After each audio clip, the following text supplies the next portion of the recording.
Hello हे मेरे प्यारे बच्चे, कैसे हैं आप सभी लोग। उम्मीद करता हूँ कि आप सभी लोग बहुत ही मस्त होंगे, बहुत ही ज़बरदस्त होंगे और पूरी जी जान लगा करके आप लोग तैयारी कर रहे होंगे। हमने संकल्प ठाना था, गांव के कई बच्चों को नंबर वन बनाया था। अब संकल्प को तोड़ा हूँ, अब संकल्प को तोड़ा हूँ। अब गांव के ही नहीं बल्कि पूरे बिहार के हर बच्चों को, हर जिले के बच्चों को, हर क्षेत्र के बच्चे को इंडिया एजुकेशन ने संकल्प ठाना है ऑफलाइन के जैसा हर बच्चों को बिहार का नंबर वन बनाना है। तो देरी किस बात की, आइए जुड़िए हमारे इंडिया एजुकेशन के साथ। जुड़ने के लिए कोई पैसे नहीं, बिल्कुल फ्री, बिल्कुल फ्री आएगा। यानी उसके लिए सिर्फ जुड़ने के लिए आपको ये करनी है कि हमारे चैनल को सब्सक्राइब कर दीजिएगा और बेल आइकन को दबा दीजिएगा। हमारा वीडियो जैसे ही डलेगा सबसे पहले आप देखो, आप नोट तैयार करो और बिहार में नंबर वन बनने के लिए आप दावेदार रहो।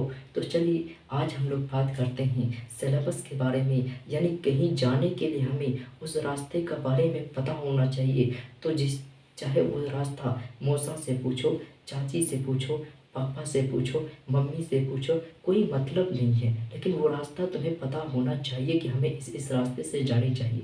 लेकिन कहाँ मोड़ आएगी, कहाँ पर टर्निंग आएगा, कहाँ पर गड्ढे आएंगे, ये बाद में पता चलेगी जब वहाँ पर तुम चले जाओगे। तो उसी प्रकार से सिलेबस है। सिलेबस को पहले जानना है कि हमें क्या क्या पढ़ना है, उसके बाद अंदर जाएंगे कि उस सिलेबस के अंदर में क्या क्या है, क्या क्या नहीं है, वो बात की बात है। तो सबसे पहले सिलेबस को जानना जरूरी है। जिसको सिलेबस याद हो जाए उसके लिए बहुत बढ़िया, जिसको याद नहीं हो उसके लिए और अति सुंदर कि वो सिलेबस को याद कर लेंगे। या नहीं तो उसको बार बार जब आप देखेंगे तो खुद ब खुद आपको याद हो जाएगी कि हमें क्या क्या पढ़ना है ना। तो चलिए सबसे पहले सिलेबस को देखते हैं।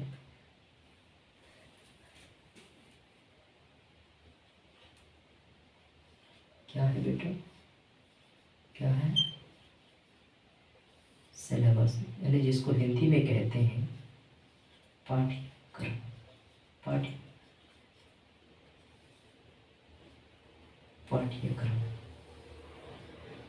हम सिलेबस देखेंगे किसका, साइंस का। साइंस के सिलेबस में सबसे पहला हमारा है, हम जो एक एक करके सिलेबस देखेंगे, कोई हड़बड़ाहट नहीं, कोई गड़बड़ाहट नहीं, ठीक। अलग अलग कॉपी बनाएंगे, फिजिक्स का अलग, केमिस्ट्री का अलग, बायोलॉजी का अलग। आज हम लोग जो शुरुआत कर रहे हैं वह फिजिक्स से कर रहे हैं। किस चीज़ों से, फिजिक्स से।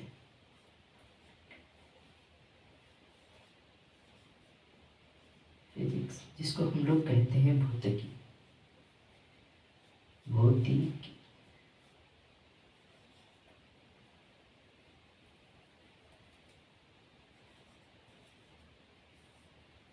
जिसको हम लोग कहते हैं भौतिकी। यानी फिजिक्स का सिलेबस क्या है इसको जानेंगे। नंबर एक लिखिएगा,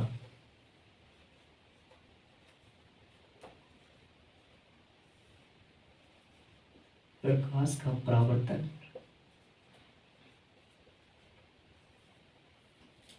परावर्तन का नियम। दूसरा लिखिएगा,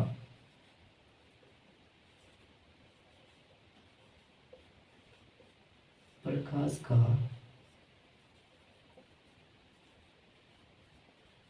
अपवर्तन का नियम। प्रकाश के परावर्तन का नियम, प्रकाश के अपवर्तन का नियम। और उसके बाद लिखिएगा मानव नेत्र।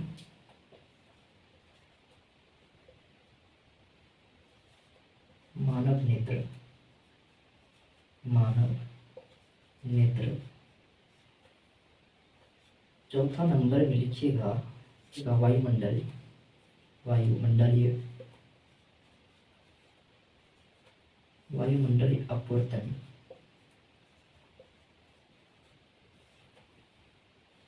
पांचवा लिखिएगा वर्ण विक्षेपण।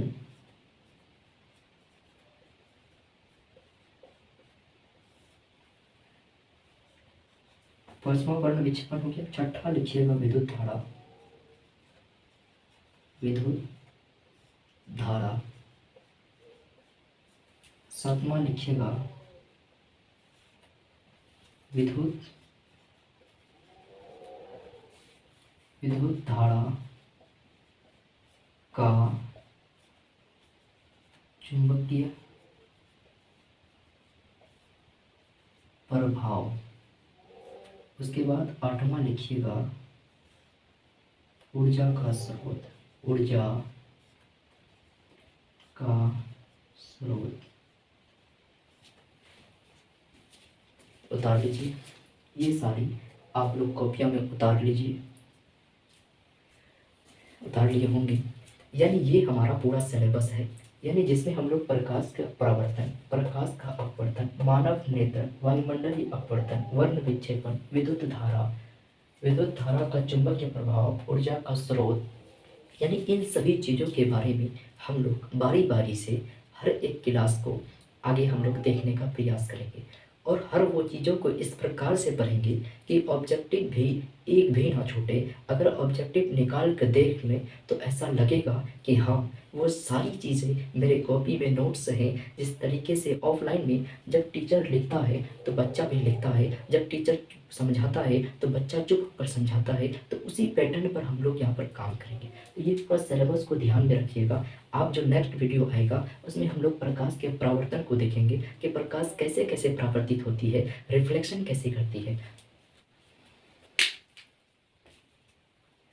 तो धन्यवाद बच्चा, यही था आज का क्लास जिसमें हम लोगों ने सिलेबस को डिस्कशन करा और आप लोगों ने फिजिक्स का तैयार करके रखना एक अलग सा कॉपी। और जो जो मैं लिखता चले जाऊंगा, चाहे डेफिनेशन हो, चाहे नोट्स में कुछ पॉइंट्स हो, चाहे ऑब्जेक्टिव को मेंशन कर रहा हूं, तो वो सारी चीज़ों को आप लिखते चलना। अगर अभी तक आपने चैनल को सब्सक्राइब नहीं किया है तो फटाफट जाकर के सब्सक्राइब कर लीजिए और बेल आइकन को दबा दीजिए ताकि हमारा जो वीडियो आएगा सबसे पहले आप तक पहुँचे और आप देख कर और आप नंबर 1 बिहार का बनो। तो चलिए हम मिलते हैं नेक्स्ट वीडियो में, तब तक के लिए बाय और मेहनत से पढ़ाई करो। धन्यवाद।